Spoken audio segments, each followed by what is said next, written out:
आज कहानी उसी पहलवान की है जिसको सुनने के बाद शायद आपको भी कुछ आश्चर्य होगा, आप भी सोचने पर मजबूर हो जाएंगे कि हमारे हिंदुस्तान के अंदर ऐसे ऐसे पहलवान भी रहे हैं कि 4-5 पहलवान पाकिस्तान के इतने मशहूर पहलवान थे। उन पहलवानों से जब छोटे पहलवान का आमना सामना होता है तो कोई भी पहलवान पाकिस्तान का उनका मुकाबला नहीं कर पाया था। और दिलीप कुमार ने जब देखा कि छोटे पहलवान किस हुनर से वो लड़ रहे हैं और किसी में हिम्मत नहीं होती थी, जैसे ही वो रिंग में पहुंचते थे तो इसके बाद फिर यहाँ पर उनके नाम से शोर मच जाया करता था कि छोटे पहलवान, अब इनसे कोई लड़ाएगा नहीं। नमस्कार, आदाब, सत श्री अकाल, मैं उस्मान सैफ़ी।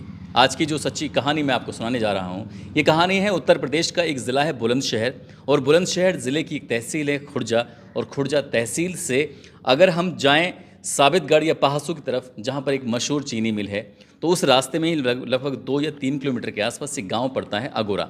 अगोरा में बात 1930 के आसपास की बात है, 1930 के दशक की बात है ये।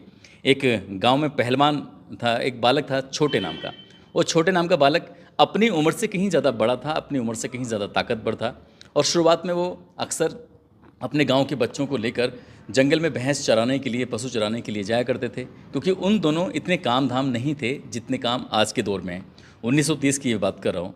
तो ऐसे ही जब अपने दोस्तों के साथ, अपने साथियों के साथ जब वो जंगल में जाते थे, भैंस चराते थे, तो भैंस चराते चराते एक बार 2 बच्चों में आपस में झगड़ा हो जाता है, और झगड़ा कुछ इस कदर होता है कि वो उस लड़के को पटक पटक के मारते हैं।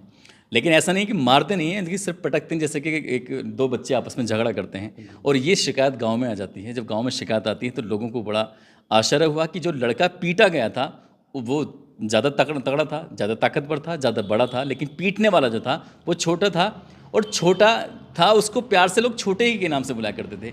वो दिन ऐसा था जिस दिन से इस लड़के का नाम पड़ा छोटे पहलवान।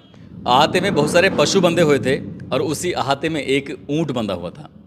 अहाते में बैठकर एक पहलवान अपनी पहलवानी के लिए कसरत कर रहा था, और पहलवान की नज़र पहुंचती एक छोटी सी बच्ची के पास। दरअसल बच्ची थी ऊँट के बिल्कुल बगल में, पास में, और ऊँट ने उस बच्ची का जो शर था अपने मुंह में दबा लिया, और दबाने के बाद जैसे ही उसे नुकसान पहुंचाने की कोशिश कर रहे थे, तभी उस पहलवान ने वहाँ से एकदम खड़े होते हैं, और खड़े होने के बाद उस बच्ची को छुड़ाने के लिए जैसे ही उस ऊँट के एक घूंसा मारा जाता है, तो ऊँट तो उस बच्ची को छोड़ देता है, लेकिन ऊँट जब इस ज़मीन पर गिर जाता है, और कुछ ही देर बाद वो ऊँट तड़प तड़प कर अपना दम तोड़ देता है।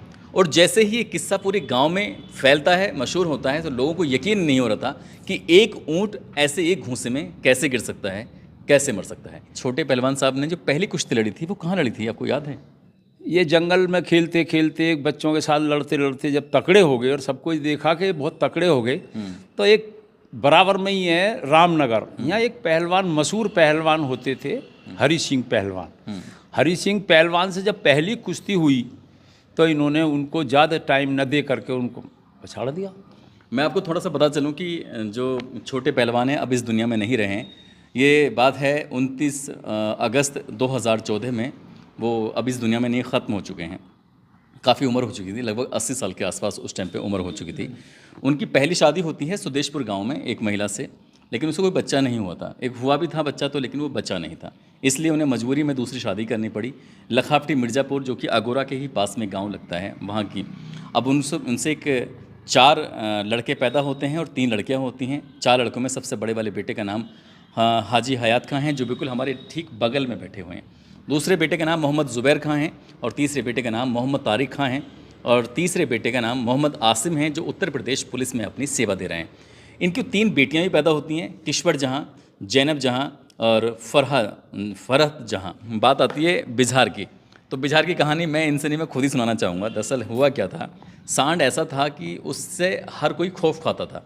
खेतों पे जाओ तो, गांव में जाओ तो, जहाँ देखो वो लोगों को मारने की कोशिश करता था। और एक दिन ऐसा इत्तेफाक होता है कि छोटे पहलवान उस रास्ते से गुजर रहे थे, और उसी रास्ते से गुजर रहा था वो सांड। अब सांड से इनका आमना सामना हो जाता है। इन्होंने सांड के जो सींग थे ठीक वैसे ही पकड़े जैसे बाहुबली फिल्म के अंदर अमरेंद्र बाहुबली ने उस सांड के सींग पकड़े हुए थे, और इतनी ताकत से उनके सींगों को पकड़ा हुआ था जब वो एक दूसरे को मारने की कोशिश कर रहे थे, गिराने की कोशिश कर रहे थे, लेकिन कोई नहीं जानता था कि ऐसा भी हो जाएगा। सांड का एक सींग टूटकर गिर जाता है ज़मीन पर, और जैसे वो सींग टूटता है तो सांड की हालत बहुत ज़्यादा ख़राब हो जाती है, वो खूनम खान हो जाता है। उसका बाद में इलाज तो कराया जाता है, लेकिन जब ये किस्सा गाँव में मशहूर होता है कि एक छोटे पहलवान का जब सांड से आमना सामना होता है, वही सांड जो सबको मारता था, पीटता था, उसका सींग टूट जाता है, तो ये लोगों को यकीन ही नहीं हुआ। और उसके बाद इन्होंने अपना सफ़र आगे चलना शुरू कर देते हैं। जब यहाँ से आसपास के इलाकों में वो कुश्ती खेलते हाँ, थे, वो खेलते तो- खेलते वो- आगे चलते हैं, वो मैं तो बताऊं। पाकिस्तान चले जाते हैं। हाँ, वो मैं बताऊँ। पाकिस्तान में कौन कौन से पहलवान थे जिन्होंने पटक गए? मैं बताऊँ। जी। पहली बात ये है कि वो यहाँ से उनको जब कभी भी, जैसे कि हमारे यहाँ एक सोरा कुई आया, जैसे प्यास लगी और कहीं दूर दूर तक पानी ना मिला, तो उन्होंने रहट का मुंह, उसका वो मुंह पकड़ा और रहट ही चला दी, तो बीघों जमीन भर दी।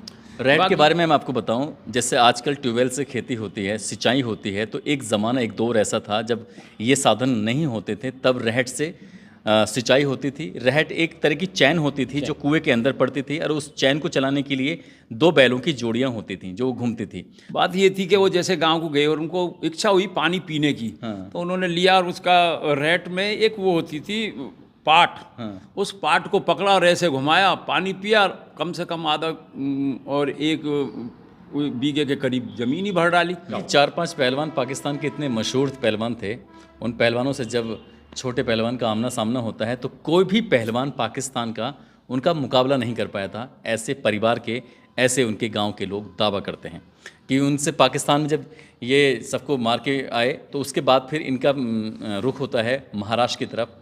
महाराष्ट्र के कोल्हापुर में भी इनका आमना सामना होता है, और एक दिन आमना सामना हो गया इनका दारा सिंह से। अब दारा सिंह कम से कम 500 अपनी पूरी ज़िंदगी में कुश्ती लड़ चुके हैं, लेकिन कभी नहीं हारे। ऐसे ही छोटे पहलवान ने लगभग 200 कुश्तियाँ लड़ी हैं, लेकिन वो कभी भी किसी अखाड़े में हारे ही नहीं थे। जब इन दोनों का आमना सामना होने वाला था, लेकिन कुदरत ने इनके आमना सामना होने की बात लिखी ही नहीं थी, इसलिए इन दोनों का आमना सामना हुआ नहीं। और होता तो कोई जीतता या कोई हारता, कुछ कह नहीं सकते। लेकिन दारा सिंह के छोटे भाई थे रंधावा। रंधावा से कुश्ती के मैदान में जब आमना सामना होता है तो छोटे पहलवान उनको पटकने दे देते हैं, और ऐसे ही बम्बई में लगभग 7 या 8 दिन वो रहते हैं।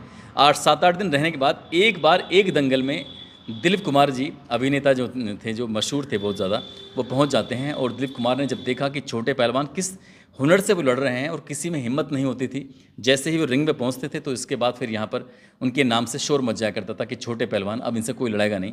तभी छोटे पहलवान से प्रभावित होकर दिलीप कुमार ने उनसे कहा कि मैं चाहता हूं कि तुम हमारे साथ हमारी फिल्म इंडस्ट्री में काम करो, तुम्हें बहुत सारा काम मिलेगा, तुम्हारा बहुत सारा नाम भी होगा। एक बहुत ही शानदार अवसर मिला था, और अवसर मिलने के बाद भी छोटे पहलवान ने अपने बुज़ुर्गों की बात मानते हुए और इस फिल्म इंडस्ट्री की तरफ रुख नहीं किया। जो छोटे पहलवान थे वो निहायत ही शरीफ और व्यवहार कुशल इंसान थे।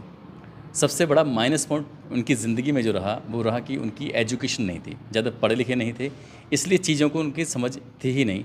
जितनी कद काठी थी उनकी 6 फुट 4 इंच के आसपास, और जो उनका शरीर था उनके सामने अच्छे अच्छे की टिकने की हिम्मत नहीं होती थी। लेकिन अगर उनका कोई सही मार्गदर्शक जो रास्ता दिखाने वाला होता है, सही गाइडेंस अगर उनको मिलता, तो हो सकता है कि दुनिया में आज उनका नाम बड़े अच्छे से लिया जाता, लेकिन वो कहीं ना कहीं उनका नाम इतिहास के पन्नों में दफन होकर रह गया है। दोस्तों, ये किस्सा था छोटे पहलवान का, जो कि उत्तर प्रदेश के ज़िला बुलंदशहर के गांव लगता है अगोरा, वहाँ के रहने वाले थे। 29 अगस्त 2014 को अब वो इस दुनिया में नहीं है, ख़त्म हो चुके हैं। उनके बच्चे हैं जो उनके मेरे बराबर में बैठे हुए हैं, बेटे हैं। तो ये किस्सा कहानी उनकी थी। इस पूरे घटनाक्रम में जो भी सुनाया गया है उसकी वजह से किसी को परेशानी या किसी को चोट पहुंचाना नहीं है, किसी का दिल दुखाना नहीं है। आप लोग अपना ख्याल रखें, सुरक्षित रहें। जय हिंद, जय भारत।